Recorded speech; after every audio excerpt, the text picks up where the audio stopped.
இப்போ ஐயா மருத்துவர் ஐயா வந்து சுற்றுப்பயணம் போயிருக்காரு. கட்சியில் என்ன 2 பிரிவாக தான் போயிட்டு இருக்கா? இது எங்கள் உட்கட்சி விவகாரம். இதை சொல்வதற்கு எதுவும் கிடையாது, எந்த கருத்தும் கிடையாது.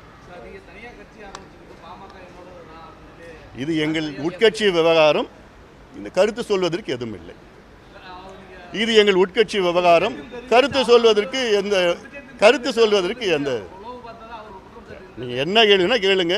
இது எங்களோட உட்கட்சி விவகாரம். இது எதுங்க ஏங்க, இது எங்கள் உட்கட்சி விவகாரம். கருத்து சொல்வதற்கு எதுவும் கிடையாது. நேரம் வரும்போது சொல்லுவேன். அதான் நான் மறுபடியும் நீங்கள் என்ன கேள்வி கேட்டாலும் இதுதான் நான் சொல்ல போகிறேன். நான்